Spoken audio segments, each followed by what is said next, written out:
अगर कानून के दायरे में नहीं बोल रहे हैं, कौन समाजवादी का पढ़े तो आजम खां समाजवादी के लिए कोई बोल रहा है, उनके लिए समाजवादी अखिलेश यादव या कोई भी इनका जो है। ये लोग डरते हैं मुस्लिम आइडेंटिटी से। लोग चाहते हैं कि मुस्लिम क़यादत यूपी में खड़ी नहीं हो जाए, हिंदुस्तान में कहीं भी मुस्लिम क़यादत खड़ी नहीं हो, इसलिए वो वैसे हिसाब से डरते हैं ये लोग। मुस्लिम कार्ड कुछ नहीं है, मुस्लिमों को तो दबाना है इनका काम। समाजवादी में आजम खान को दबा दिया, नवाजुद्दीन सिद्दीकी को साहब बहुजन समाजवादी ने ख़त्म कर दिया। मुस्लिम चेहरा तो उन्होंने ख़त्म करना पसंद ही नहीं है। पीस पार्टी आई थी, आप जानते होंगे पीस पार्टी को, तो उन डॉक्टर अयूब साहब को उनको ये लोग ये कहते थे ये भी टीम है, क्योंकि ये तो मुस्लिम पार्टी मुस्लिम चेहरा चाहते ही नहीं लोग। ये तो देख लीजिए क्या करा उनके समाजवादी के लोगों ने, उसको वो खड़वा तो दी। अगर आज आजम खान ने अच्छी यूनिवर्सिटी बनवाई तो उनकी पार्टी ने साथ कहाँ दिया उनका, वो खड़वा दी, ख़त्म हो गई।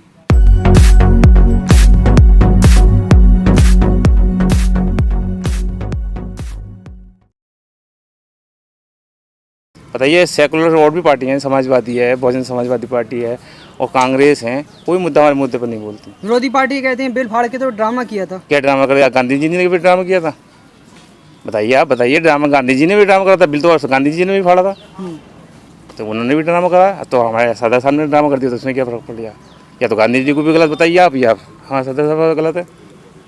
ये आरोप लगता है कि वो जो है बीजेपी के खिलाफ बोलते हैं, मगर बीजेपी उन पर कोई एक्शन नहीं लेती है। तो भाई आप एक कानून के दायरे में बोलेंगे, कौन का दायरे कानून वो लेगा एक्शन लेगा? बताइए, मैं अगर गलत बोलूँगा, कानून का तोड़कर उल्लंघन करूँगा या तोड़ूंगा कानून को, तो जब भी तो कोई एक्शन लेगा। किसी में इतनी हिम्मत नहीं है कानून के दायरे में बोला और उस पर कार्रवाई करे। आप बताइए, कानून आप ये देख लीजिए, अगर कानून के दायरे में नहीं बोल रहे हैं, कौन समाजवादी का पढ़े तो आजम खां समाजवादी के लिए कोई बोल रहा है, उनके लिए समाजवादी अखिलेश यादव या कोई भी इनका जो है। अखिलेश यादव तो कह रहे हैं साइकिल रैली निकाली थी हमने, तो उससे क्या हो रहा है? रैली निकालने से कुछ एक्शन लेते, निकलवाते, धरना प्रदर्शन करते, जो जैसे औरों के लिए धक्का मुक्की खाई उनके लिए भी तो खा के देखते, उनके लिए कुछ नहीं खाएगा। कहते हैं कि जो है आजम खां का नाम लेके आप मुस्लिम कार्ड खेलते हैं। मुस्लिम कार्ड ऐसे तो आप ये कोई बात हो गई, और भी तो लोग हैं, आप देख ले, मुस्लिम कार्ड कुछ नहीं है, मुस्लिमों को तो दबाना है इनका काम। समाजवादी में आजम खान को दबा दिया, नवाजुद्दीन सिद्दीकी को साहब बहुजन समाजवादी ने तो ख़त्म कर दिया। मुस्लिम चेहरा तो उन्होंने ख़त्म करना पसंद ही नहीं है। पीस पार्टी आई थी, आप जानते होंगे पीस पार्टी को, तो उन डॉक्टर अयूब साहब को उनको ये लोग ये कहते थे ये भी टीम है, क्योंकि ये तो मुस्लिम पार्टी मुस्लिम चेहरा चाहते ही नहीं लोग। बस इतना कहना चाहेंगे कि इंडिया के अंदर डेमोक्रेसी है और हर किसी को हक है अपना इलेक्शन कंटेस्ट करने का, वेदर इट इज़ मुस्लिम और हिंदू और एंड वो किसी भी रीजन से बिलोंग करता है। जब हम लोग 23 और 24% की पॉपुलेशन होने के बाद हमें ये हक नहीं दिया जाता है कि हम डिप्टी सीएम हमारी आइडेंटिटी का कोई डिप्टी सीएम कैंडिडेट हो। तो हमारी यही मांग है कि अगर हम या कोई भी पार्टी सत्ता में आती है तो 23% हमारी पॉपुलेशन है, तो हमको डिप्टी सीएम में कैंडिडेट दिया जाए, एक मुस्लिम कैंडिडेट, एक डिप्टी सीएम दिया। जब सेकुलर पार्टी ये कह रही है कि पहले संविधान बचा लो, बाद में जो है पद तो मिलते रहेंगे। आप किस सेकुलर पार्टी की बात कर रहे हैं? समाजवादी पार्टी, कांग्रेस। समाजवादी सेकुलर है, कांग्रेस सेकुलर है? मुझे नहीं लगता।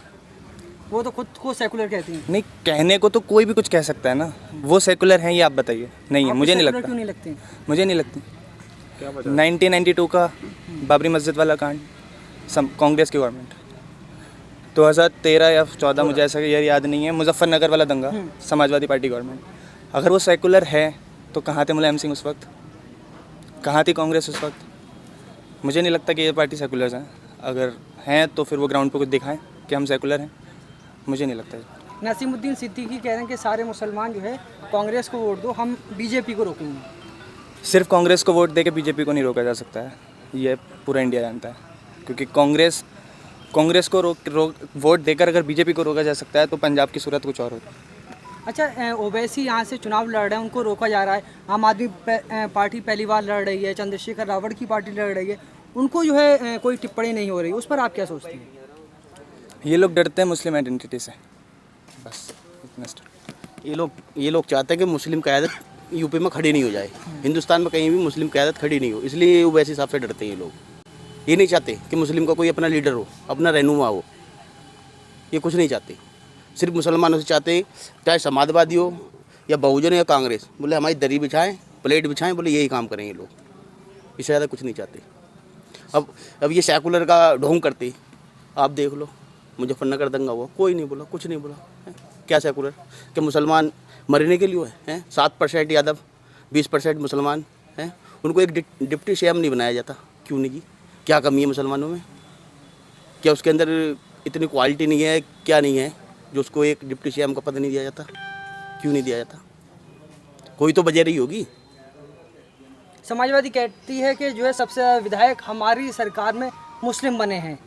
तो वो विधायक बने हैं, ठीक है, उन्होंने मुसलमानों के लिए कुछ काम किया? कुछ नहीं किया। क्योंकि जब पेड़ होता है ना, जितना पेड़ जिस बिरादरी का मजबूत होगा वो उतना ही अपनी कौम के लिए वो काम करेगा, ठीक है। उनके ऊपर जो उनका रहनुमा बैठा है वो आप देख सकते हो, सारी आरएसएस की सोच है उन लोगों की है। आप वो जिला पंचायत के जो आजकल प्रत्याशी थे सारे बिकते उसमें चले गए बीजेपी में, और हमको बीजेपी का एजेंट बोलते।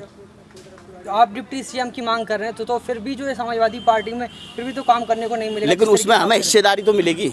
हम चाहते हैं हिस्सेदारी, हमें चाहिए हिस्सेदारी, हमें हिस्सेदारी दो, हमें कोई दिक्कत नहीं।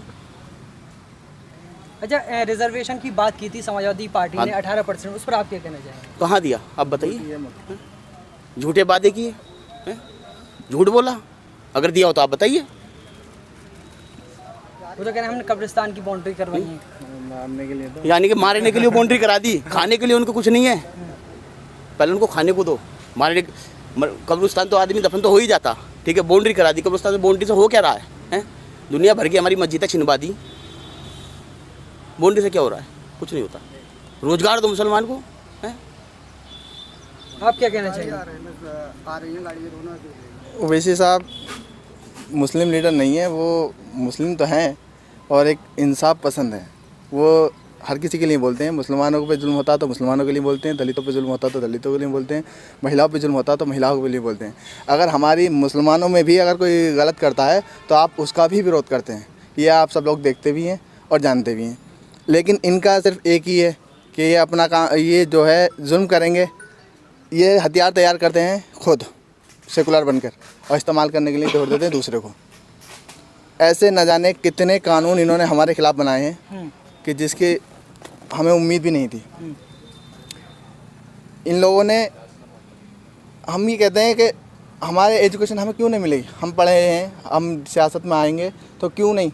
सबको अधिकार है। हम अगर आ रहे हैं तो क्या परेशानी है?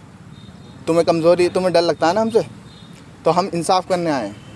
अगर हमारे ओवैसी साहब की सीट यहाँ से निकलेगी तो इंशाअल्लाह अल्लाह ने चाहा तो यहाँ कोई भी नाइंसाफ़ी नहीं होगी, ना दलित के साथ, ना हिंदू के साथ, ना मुस्लिम के साथ, ना औरतों के साथ, किसी के साथ। ये तो, और जब ये एक मन्नान साहब आए थे, कौन वो भी थे, उनका भी मुस्लिम चेहरा था, उनको भी टीम, अब असद साहब को भी टीम। हम तो अल्लाह ताला से दुआ करते हैं अल्लाह ताला भी टीम और दे दे। कौन से मुद्दे को आप इतना पसंद कर रहे हैं कि बार बार जो है ओवैसी को कह रहे हैं कि ऐसे 50 और ओवैसी पैदा होना चाहिए? हर मुद्दे पे, कौन सा मुद्दा हमारा ऐसा नहीं है जो असद साहब नहीं बोलते हैं।